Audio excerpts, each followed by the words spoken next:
Hi, I'm Dr. Paul Louis Metzger, and I'm the director of New Wine, New Wineskins. Welcome to New Wine Tastings, where every week we'll have an opportunity to engage people from diverse backgrounds, all in the attempt to build relational bridges through Jesus in contemporary culture. We are desirous of the opportunity to engage in deep and meaningful ways, and we're really thrilled and excited to have you with us.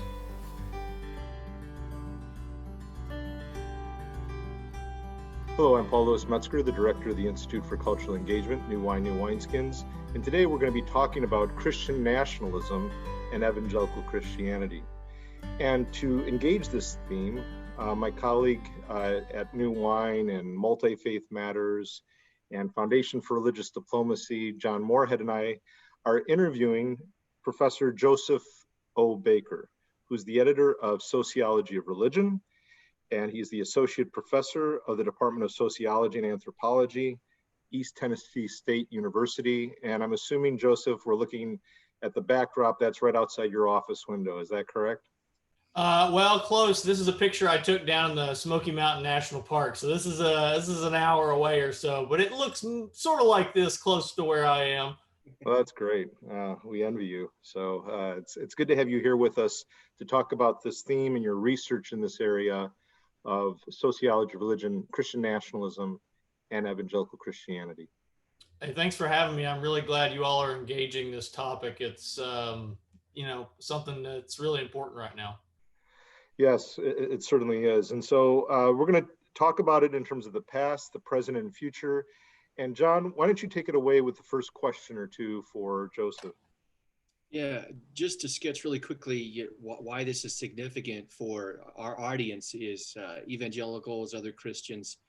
And it came on our radar that some of the research that you folks have been doing, you and some of your colleagues, looking at Christian nationalism, its connection to why white evangelicals voted for Trump in 2016, some follow-up studies, even one, it was very interesting how it played into the pandemic, that it may be a facet in folks deciding not to wear a mask.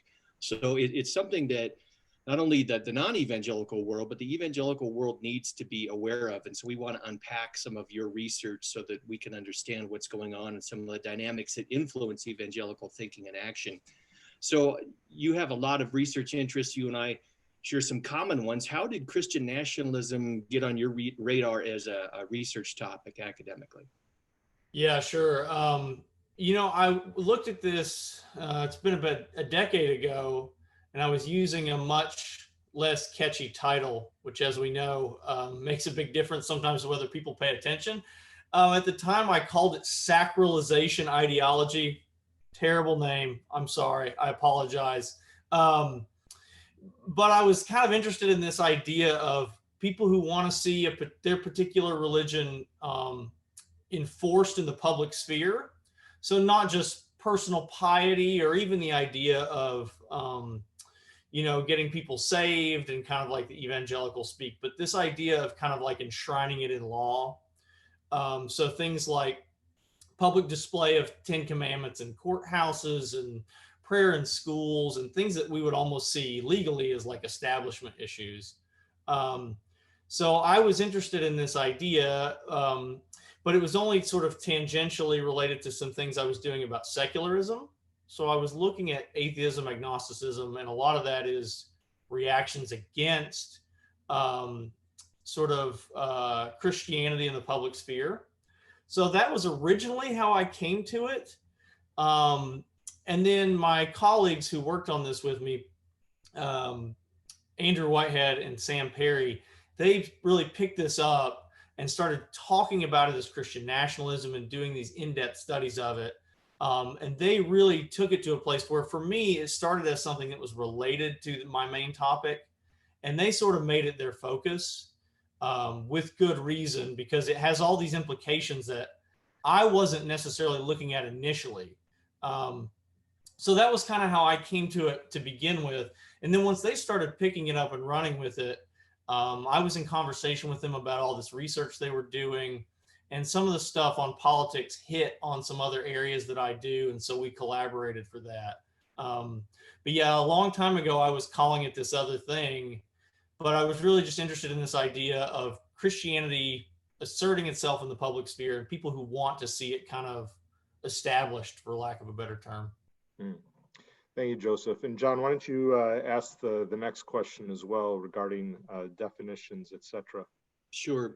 Where I first encountered your research was in a journal article that you wrote with your colleagues, looking at, as I mentioned in the beginning, the connection between Christian nationalism and white evangelicals voting for Trump in 2016. In that study, how are you defining Christian nationalism? Well, so conceptually, there's a few different sort of pieces of it. So one was that one that I mentioned, this public dimension. And then we would measure that, say in the study, we would measure that by asking whether people want prayer in public schools, creationism taught in schools, although we didn't use it for this particular study for Trump voting, but that's another sort of public issue you could look at. And then the other idea conceptually is this idea of overlap between American group identity and Christian identity. This idea that the only real Americans are Christians. And we should be clear, Christians of a particular type, because liberal Protestants kind of get drawn out of this, idea of Christianity from this perspective. So there's kind of this idea of the merging, this overlap between national membership and membership in a particular type of religion. And then there's kind of the public sphere dimension of it. And then there's also this, again, it's just kind of like this idea that these two things are merged, and that, again, you almost can't be a member of what's considered kind of like a true American unless you fit this particular box of how people are thinking about this. So that's the conceptual idea. Then to measure it, we did a couple of different things. So we created a scale that had these 6 questions. So one of them was the one about prayer in schools. But then we just had a straight up question about, do you agree that there should be separation of church and state? And if people disagreed with that, we sort of counted that toward this idea of public religion. We just had a question that said, God favors the United States in public affairs. It's kind of like this specialized, it kind of goes to the historical narrative idea. We had a question about display of 10 commandments. So we made this index of these different sort of attributes of this public sphere dimension. And then, just to make sure we weren't picking up on something else, we had a straight up question that just said, do you think the United States is a Christian nation? Now, people can take that, they might take that to mean there's a lot of Christians. So we had these different ones that said, like, it used to be a Christian nation, but it's not now, or it is and it always has been. And we use this as an alternative measure. The main measure we used in the paper was the index, but we use this alternative measure to make sure it's not a measurement artifact, something going on. So we measured it a few different ways. The short of it is, no matter how you slice it, it kind of works the same way. So we tried to be, thorough in the way we measured it with the index, and then also kind of very direct with this one question about just, do you think this? It's interesting, Joseph, as you mentioned, Christian nationalism in terms of evangelical Christianity and its particular approach to these things. We're going to ask you about the historical backdrop in a minute. And you distinguish that from how liberal Christianity would approach it. John and I have done a lot of work in social psychology and the like. And when I think about how liberal Christianity approaches public theology, I would say that generally speaking, there's going to be an emphasis more on equity, fairness for all groups. With Jonathan Haidt's work with social psychology, John, I don't know if you're resonating with this point. It both will deal with a certain kind of public discourse, the public square, a passion for it, but approach it very differently. It's not that one is private, one is public. Depends on the group. I mean, of course, there are all kinds of evangelical and there are all kinds of mainline Protestant groupings. But I just think that this plays out a lot, that fairness and equity for liberals, loyalty, purity, authority for more of the conservative types.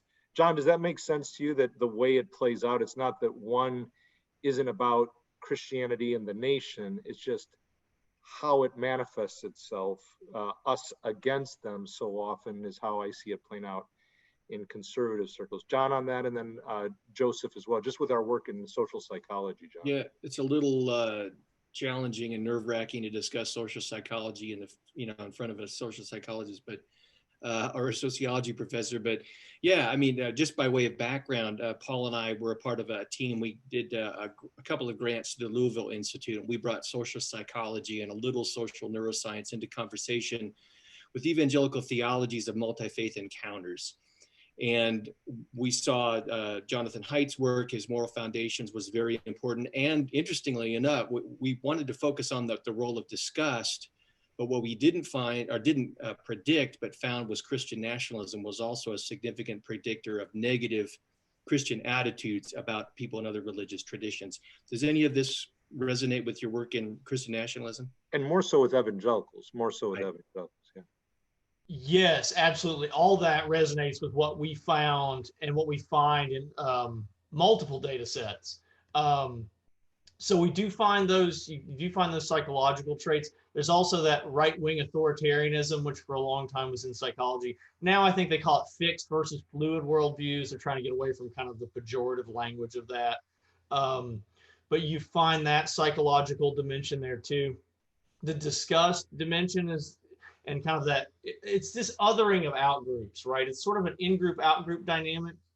And as part of that, you find these psychological traits. So we find that for sure. I don't know if you saw the follow-up paper, but we did some stuff on xenophobia, which is very strongly connected to those psychological dimensions.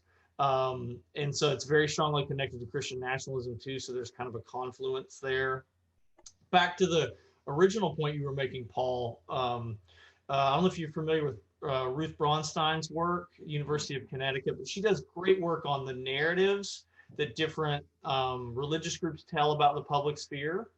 And so that liberal Christian tradition of kind of like, it's not as if they're not interested in the public sphere, right? They're engaging, but in a totally different way and using a different narrative, right? So perhaps it's about interfaith coalitions and public service and these different kinds of things that are going to be very different from kind of the exclusivist way that Christian nationalists would engage the public sphere, which is almost to kind of like take the public sphere back and reclaim it in some sense for their particular view, and as opposed to kind of an ecumenical or I don't know, service-oriented orientation. So yeah, there's a lot to that. Those different narratives sort of give meaning to the ways that people are engaging these. And so again, it's not to say that evangelicals are the only ones engaging the public sphere. They're doing it in a particular way.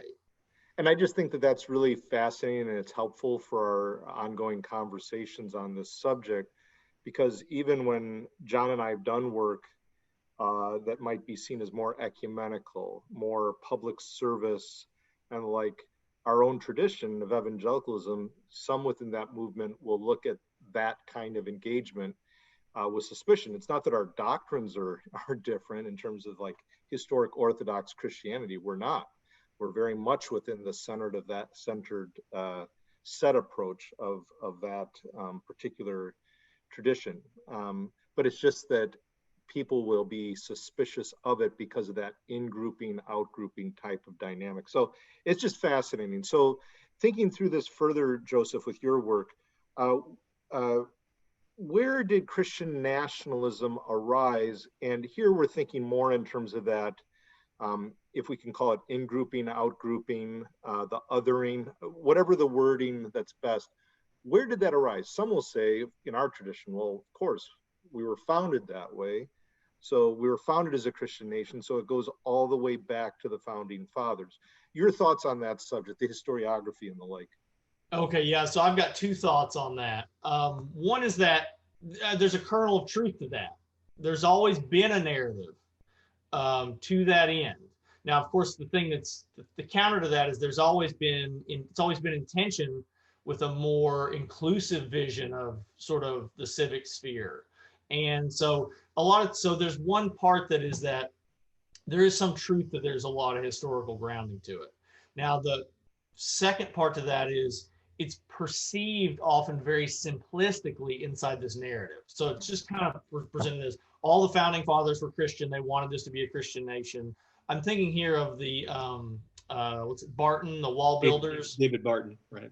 He kind of presents. He's the most prominent person that sort of presents that narrative. Now, of course, most historians say it's much more complicated than that. Inside this narrative, though, there's a sort of a simplified view of the past that, it was always supposed to be a Christian nation, and if it's not now, it's because we've lost our way. Now, the truth is that, again, there has been a narrative of people who've been espousing the idea of a Christian nation. And people forget, too, that there was establishment of religion in the United States at the state level, right? All these different states had established religions.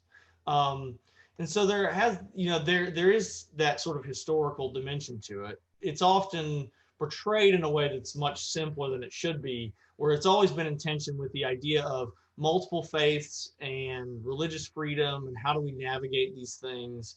So I would say the past is, as it always is, right, very tricky and complicated and messy. And then in the contemporary way that this gets understood inside of Christian nationalism, it kind of gets simplified and sort of smoothed out to portray it as though it's always been a particular way. And so it's always been there. In the current context, it has been smoothed out, right? And so, like, even when you see the Make America Great hats, there might be connotations, associations for some that entails going back to Christian nation, Christian nationhood, Christian nationalism. In the contemporary context, where do you see it arising? It's always been there in a sense, but this smoothing out, where do you see that developing historically, or at least sociologically? Well, it's kind of like this it's sort of the culmination of the move of the religious right. I mean, I see this really, it's kind of the manifestation of what really started in the late 70s and early 80s, and that move of the religious right and the alignment of conservative politics and, conservative Protestantism. I mean, there's other parts of the religious right, conservative Catholics too. But I see the contemporary version as kind of, it starts there to me. If you're going back to the quickest point to understand where we are, it kind of comes out of that moral majority religious right. And so today's Christian nationalism that we see owes a lot to that. Now it's different, things change over time. And for a long time, I do think there was like an earnestness to the idea that people wanted, say, piety in a political leader. Whereas now with Trump, I mean, it almost seems to have been kind of like, it's almost very consequentialist. It's like, well, it doesn't matter if he's particularly pious as long as he gets us conservative judges and things. And so that, he's Cyrus, right? I mean, some would say he's Cyrus. He's maybe not the most righteous person, but he's used by God to bring about God's ways in the world. He's an instrument. Yeah, he's an instrument. Yeah, and you do hear that reference to Cyrus used a lot. And so, I mean, I think the contemporary version is not necessarily exactly what started, but I see the late 70s, early 80s move there as where this begins. And part of that too, demographically, was this alignment, this realignment, political realignment that was occurring. And in some sense, this is kind of the culmination now of that, where you see, with the Trump vote, there was the question, would evangelicals support somebody at a high level who, again, publicly seems like not the most pious person. But the fact that the voting rates were so high, 4 out of 5 or so, kind of shows that in some sense, politics trumps religion, I guess. I mean, it's hard to say that for everybody, but it does seem to be that that's kind of become where we are now. Thank you, Joseph. John, next question, please. Yeah, I think that phrase "politics trumps religion" takes on whole new connotations in our present time. But I've looked at a number of different studies from a variety of perspectives, trying to explain what you've been talking about, that dynamic. How did Trump, as a political candidate with his character and his ethics and this type of thing, not the kind of candidate that the Christian right would have gotten behind in the past, where there was far more emphasis upon character as well as policies and this type of thing, trying to explain it. And they've said things like racism accounts for it, xenophobia, homophobia, these types of things. But your study recognizes those facets, but was able to identify Christian nationalism. How did you sort that out, and what's the relationship between Christian nationalism and some of those other elements?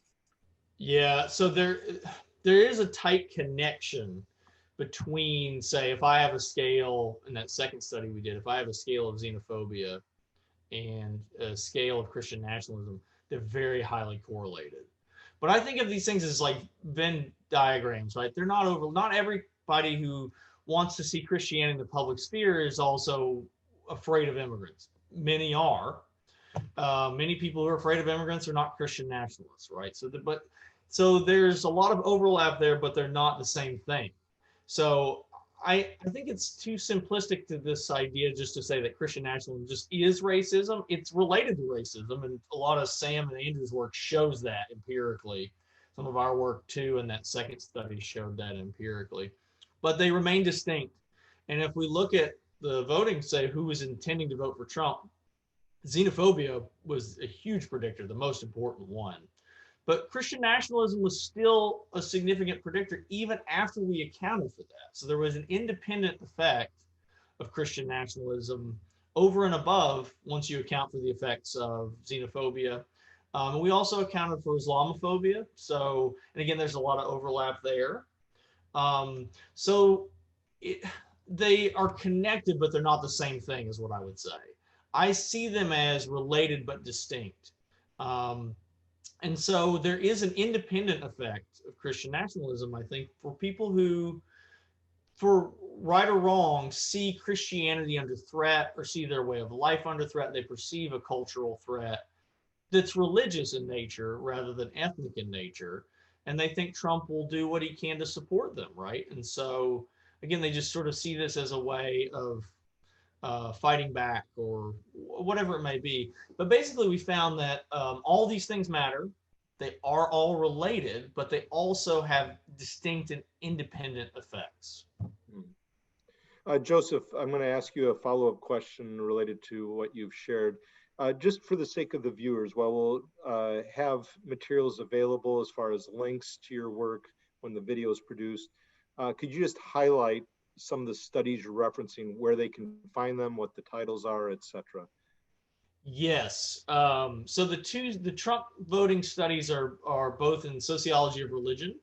Then the first one's called Make America Christian Again. And I think that one's still freely available, and we can get you links, and I'm happy to provide PDFs for people. I think that was that study that led John to Christ, actually. I think that's what made the connection for him finally. So, and the other?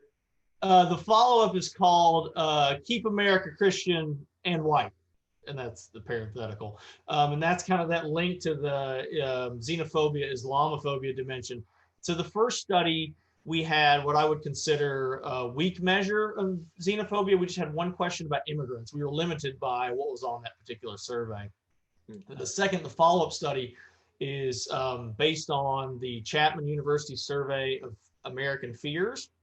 And we've been putting a battery on xenophobia on there for 6 years now. So we had a very thorough measure of xenophobia. So we were able to really dig into that ethnic threat dimension in the second one in a way that we couldn't in the first one. And so what we're doing with the second one is almost following up on that and saying, so this helps explain the Trump vote in 2016. Does it explain ongoing support? That second survey was in 2019. And the short answer is yes. There's a lot similar, but it allowed us to get into the immigration question much more thoroughly. And this is all in, oh, sorry, go ahead. It's okay. What was the source? You mentioned one on narrative. What's the specifics on that one to track that down? Yeah, so Ruth Braunstein has, she has an article in Sociology of Religion. I have to look up the title. I can send it to you. But it was in the special issue. It's in the same issue that our Trump voting paper was in. So I'll provide that to you so readers can have that too. And what she's doing is kind of like mapping these different narratives of religion in the public sphere. And she does great work, qualitative researcher. She's an associate editor with us now, but I'll provide you all that too. She does great stuff. Thank you. And not too long ago, I interviewed Michael Emerson, sociologist of religion, on his work with some other leaders in the multi-ethnic church movement. And you might be familiar with that New York Times article that came out a few years ago about the exodus from the evangelical movement, where he's quoted as saying, and probably didn't account for everything he was arguing, but he was quoted as saying that the 2016 election has really made an impact, a negative impact in terms of the fallout within the multi-ethnic church movement, New York Times article. And, you know, when I think of evangelical Christianity, you think about xenophobia, you think about Christian nationalism, you think about all these different components, Islam, certainly 9/11 has impacted the psyche of, you know, most if not all Americans who remember that. And certainly evangelical Christianity. It's not like we woke up one day, though, and thought, oh, you know, for those within Christian nationalism and the engagement of Islam, it's not like all of a sudden we just wake up and we're thinking we're going to be this way. I'm assuming with work on sociology that it shows up by way of variables and it's evolving, it's in flux, and then at times things just kind of come together, they coalesce. Is that accurate? And then I'm going to follow up with that in a second. Yes, that is absolutely accurate. You see this movement over time. So I'll give you an example. I have a paper under review now that's about views of immigrants.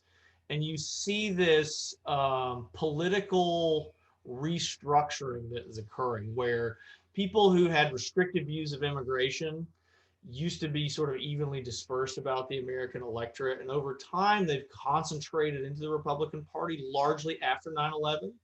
So kind of this strong on terrorism, security kind of aspect, and that narrative kind of got consolidated there. And over time, you see the voters move there, right? So that aligns more with that restrictive view. And so the movement goes over that way.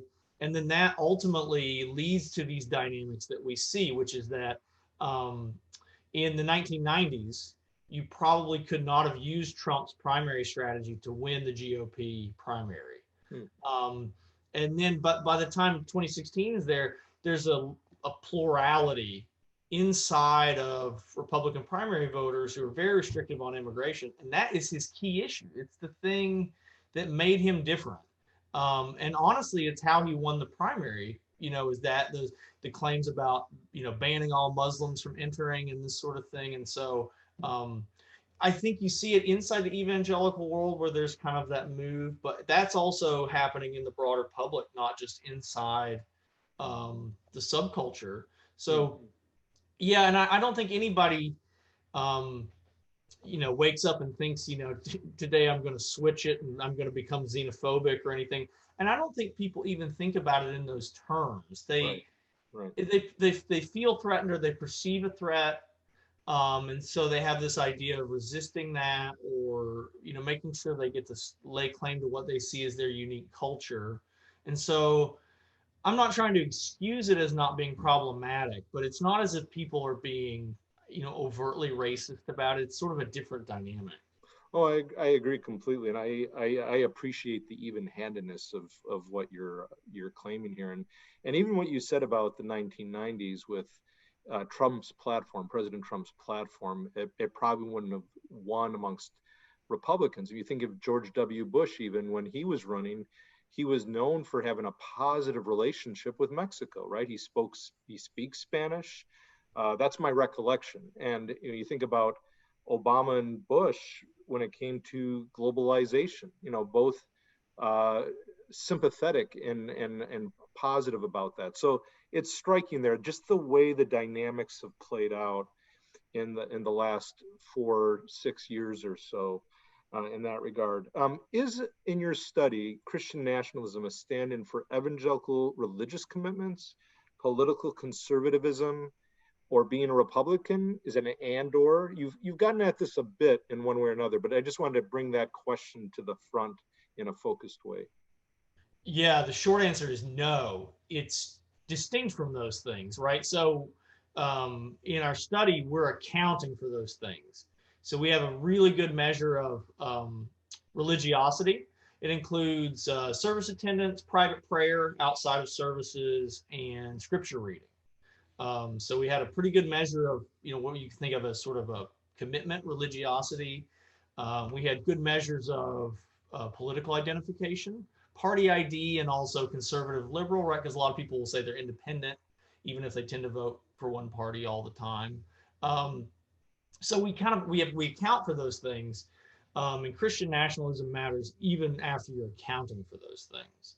Now, part of what we were showing, though, is that it's not a stand-in for commitment, but we sort of showed that Christian nationalism was the key mechanism that explains the evangelical vote. So if you're an evangelical who's not high on that Christian nationalism index, you're much less likely to vote for Trump. So it's not evangelicalism per se, it's more buying into this particular ideology, and then that was kind of leading. Now, of course, if we look at evangelical subculture, there tend to be higher levels of Christian nationalism there. But essentially what we found is that the quote unquote religious vote in 2016 was largely about Christian nationalism and not about, again, like evangelical identity. It's more that evangelical identity means you're more likely to be behind Christian nationalism, and that then translates to the vote. Could you say that again, please? Could you say that again, please? Sure. So again, it's that it's not evangelical identity itself. It's that evangelicals tended to have higher levels of Christian nationalism, and that's what translated to the vote.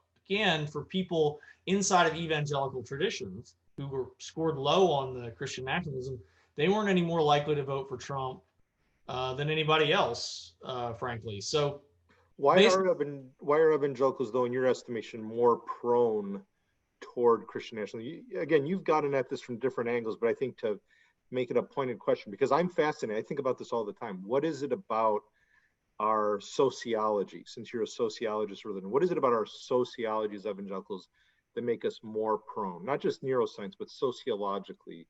Why might that be? I see it as a subcultural issue. So I was raised a Methodist, but it's in the South. So, whether or not I would call it evangelical. I know it's a mainline tradition, but it's pretty evangelical. So I see it as the subcultural dimensions of that. I mean, I've looked at that in different parts of my work, say looking at creationism and these sorts of things, but there's a big subsection of the evangelical world that is interested in this idea of kind of reclaiming culture. And it's kind of goes, and then it merges with this culture wars dimension of politics. And so I see it as part of the subculture. And you can think about this in terms of media production and consumption. There's so many different parts that go into it. But I don't think it's anything inherent about evangelicals, except maybe sort of an exclusivist idea for a religion that this is the one right and true way, maybe is easier to lend to sort of an exclusive version of the public sphere. But those two things don't necessarily have to go together. Yeah, fascinating. Thank you, Joseph. I appreciate all your excellent answers and on the spot too. John, next question, please. I think what you were talking about previously is tremendously important for not just evangelicals and other Christians to understand, but even outside of the evangelical fold. In that great forum for civil discourse known as Facebook recently, there was a critic of Christianity from another religious tradition who was taking aim at white evangelicalism. And I think we're due all kinds of critique. I just wanted to be informed and to be fair. And he was pounding home, I just can't, this tradition is just evil, it's racist and all this. And I cited your study and I said, we need to understand the dynamics as to why. Here's some good research. And he basically just kind of casually dismissed it and went on to his theological assumptions that it was just monotheism in general, which is another generalization that's problematic. I'm not saying God concepts don't have application, but we need to do the study and the research. So I appreciate you bringing this out, that we need to look at the facets. What is it about white evangelicalism that is contributing towards these problematic views and behaviors? So, well, for one, with what you just said, John, if we really want to have a conversation and really move toward understanding in the common good, if a particular group or individual feels like they haven't been heard, that they're not understood, they're just labeled, that's not going to build trust and mutual understanding and civil discourse. It is only going to lead toward greater in-grouping, out-grouping types of dynamics. So I think it's so important. What Joseph is doing here is so helpful because it's so complex, so nuanced, and fair, in my estimation, to show the complexities. It's not just of all of one cloth or one thread. So I just want to affirm that, John. So thank you. Your question, John? Yeah, this next question is related a little bit to some of what you talked about earlier with this idea of Trump possibly as a Cyrus kind of figure. In your study, you talked about an instrumental sense to Christian nationalism. Evangelicals are tremendously pragmatic as a religious group. How do you see Christian nationalism functioning in an instrumental sense and how it's used to accomplish political and theological goals?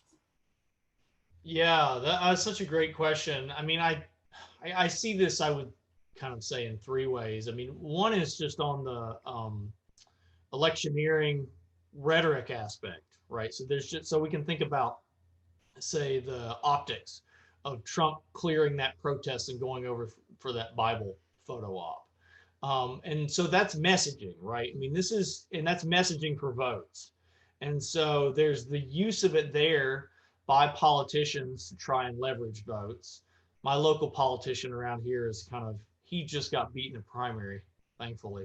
But he was one of the most overt people I've ever seen about this. I mean, he was just trying to, his flyers and everything, I mean, it was kind of like archetypal Christian nationalism. But his idea was, it's a very Christian area, I'll use this to garner votes. And he was served in the state house for many, many years, so used it quite successfully. So there's that aspect of it where it's being used to mobilize people to vote in a particular way. Then, though, on the legislative side, you get both symbolic and instrumental legislation. Sometimes those things are mixed, but I'll give you an example. So that local politician, he was doing things like introducing bills to make the Bible the official book of the state, right? So that's a symbolic legislation. I mean, it's not really going to affect much, but he's trying to keep this messaging going. And he's, again, using this to sort of guide his legislative agenda. So that's a symbolic legislative thing. So it can be done that way. And then instrumentally, it may be about things like abortion policy or, reproduction. And again, there's certainly a symbolic dimension to that as well. But there you're looking at more at a policy that will then, if it's implemented, affect a lot of people. So sexuality and gender tends to be where we get legislative movement from this perspective a lot of times. And again, sometimes there's symbolic sort of moves, whether it's through rhetoric or symbolic legislation. And then, of course, there's that other part of it where it sort of plays into these other dimensions of things like immigration, where it's not driving the legislation necessarily, but it's related. John, any follow-up on that particular item?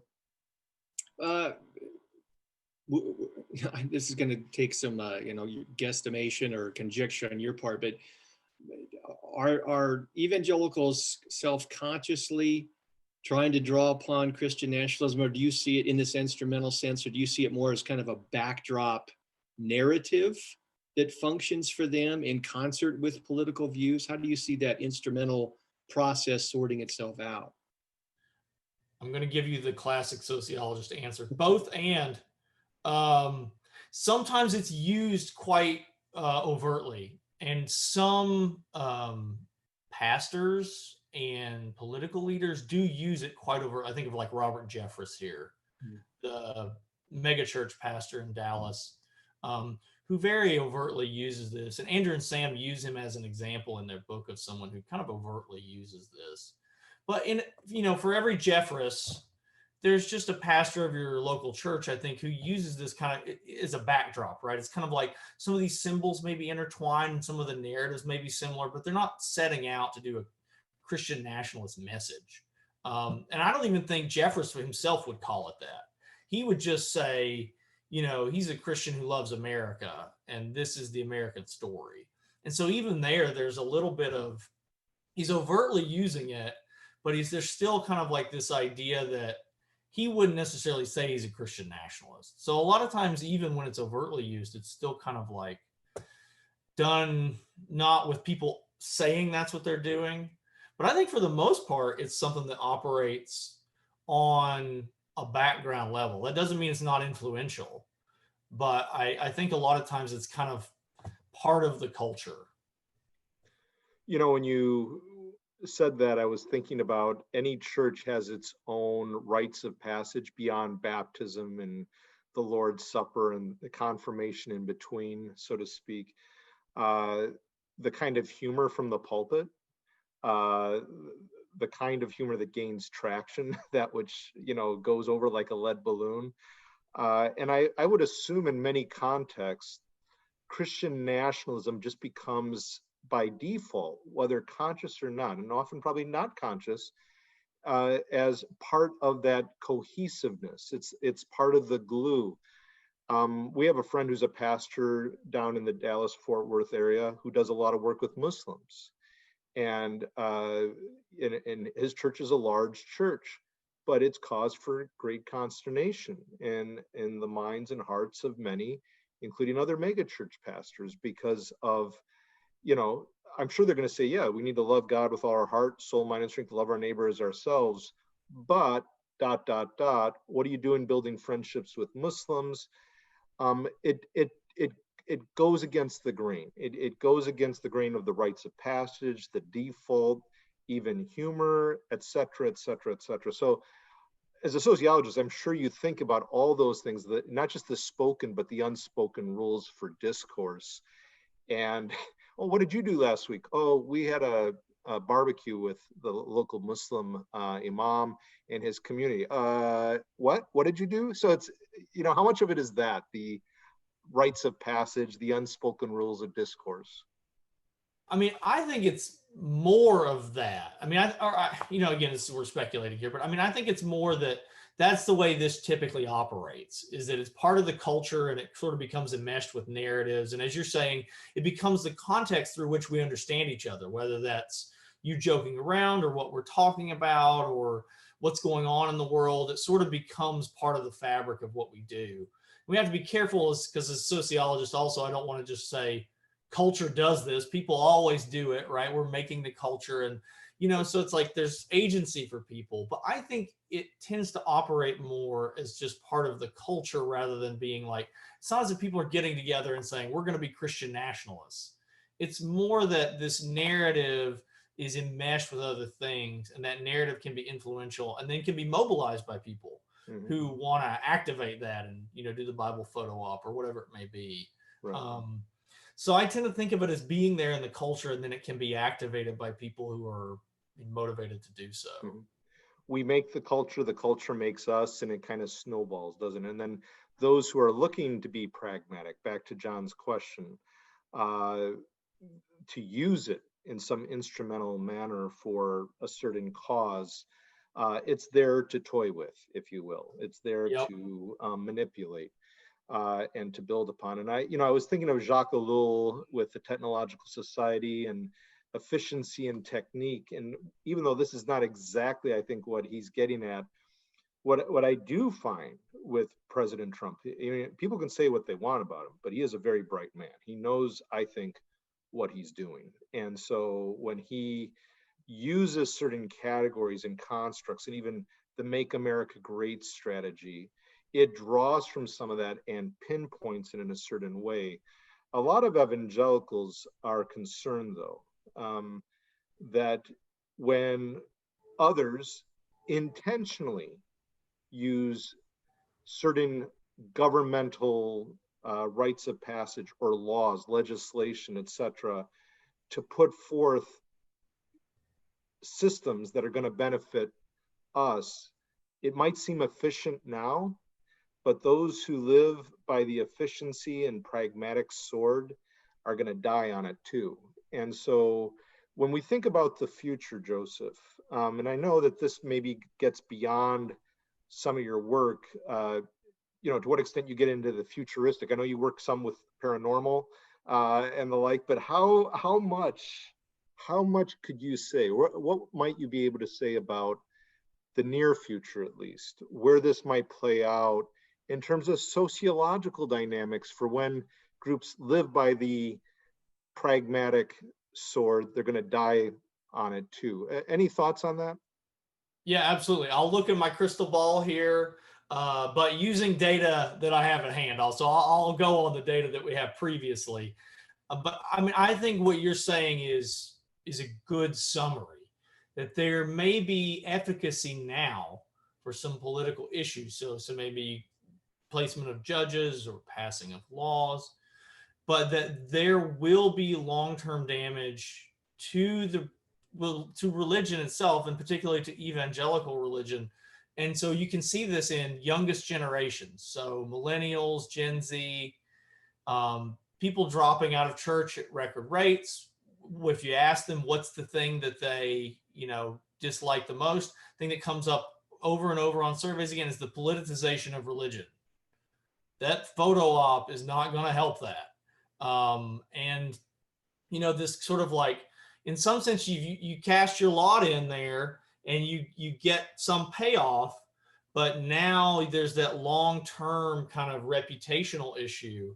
And as we said, evangelical subculture is very diverse. And so it's not as if it's all one thing, but people in the public often perceive it as one thing. And so to the extent that it becomes seen as tied to that sort of political efficacy, that sort of instrumentalism, rather than the focus on kind of piety or the things theology, the things we would think of it as being traditionally associated with, I do think it publicly hurts the religion, and I think it can hurt long term in terms of who drops out, who stays in, how people think about Christianity in general and evangelicalism specifically. So, I mean, I think that it's a short-term payoff, but there's going to be long-term pain from it. Thank you, Joseph. John, any final questions or thoughts for Joseph as we near the conclusion of this episode? Not so much a question, but just a comment. Unfortunately, I resonate and think your final observations that you made are correct. I had these fears in 2016 going into the election when the stars started to align behind Trump, and I warned some fellow evangelical leaders about the damage, just thinking about it in terms of marketing and branding. The evangelical brand is severely damaged in this context. And I know there's all kinds of theological hopes that he's going to reset things and we will have Christian America, or maybe the end times will come and we won't have to worry about it. But I see, as you do, long-term damage. And I appreciate this kind of research that helps evangelicals understand the dynamics. It's what's going on. So that, do you see the possibility, maybe I do have another question, do you see the possibility of crafting or altering an alternative narrative that might help create something more positive for evangelicals? I think to the extent that there can be a shift towards an inclusive narrative of the public sphere. And again, some of that happens in liberal Protestantism already, but you don't have to abandon your theological convictions to be willing to work with people across interfaith lines to accomplish shared goals, or to, see your neighbors who are different than you still as your neighbor first, and that there's sort of a theological conviction there that precedes the political aspect. And so, I mean, I think there's room for that. Now, of course, trying to get that narrative to become more widely held or better known than the more dominant kind of exclusionary narrative is difficult. But, there's such a long, rich tradition of that happening in evangelical traditions. And so I feel like it's there. It's a question of trying to sort of turn the tide to get that to become the thing that people know about it. Easier said than done, but I mean, I do feel like there is room for that. And I feel like especially young people that would go much further into getting young people interested or keeping them interested in the tradition. Because, I think those are the kinds of things that move people sort of where you want them to be moved rather than sort of in this instrumental fashion. So, we always have to have hope, right? I mean, I think there's hope for that. Easier said than done, of course, as a sociologist. Again, I'm obligated to say that. But, I think there's room for that, and it's just a question of making it happen. But Joseph, just on that point, perhaps there'd be opportunity for a future episode or a future discussion engaging that theme with you from the vantage point of both sociology of religion, social psychology, if we brought in a social psychologist in addition, and perhaps a missiologist, if you will, thinking through those dynamics, because as you said, it is there, but it hasn't been crystallized. And what strategies, not per se pragmatic strategies, but what strategies could be put in place for timing, for communication, etc., so that it becomes more of a compelling vision? Because a lot of times things are about timing, and but in a way that's not manipulative, but really gets at this, because we're at a key moment, I think, for the evangelical movement of repentance is needed, to say the least. I'll just put it out there. Repentance is needed, regardless of how people even vote.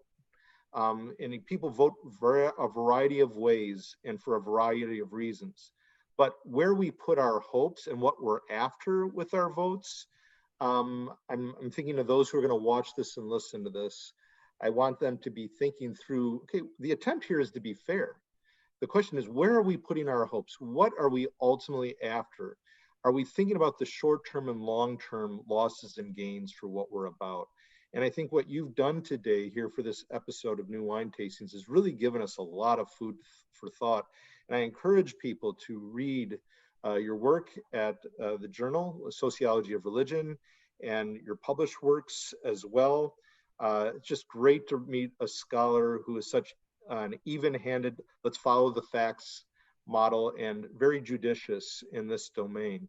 So Joseph O. Baker, again, the editor of Sociology of Religion, associate professor at the Department of Sociology and Anthropology at East Tennessee State University, and we're looking at his window out into the wild blue yonder of America's future. I think they're in the national park right behind you, I think, so to speak, an hour away.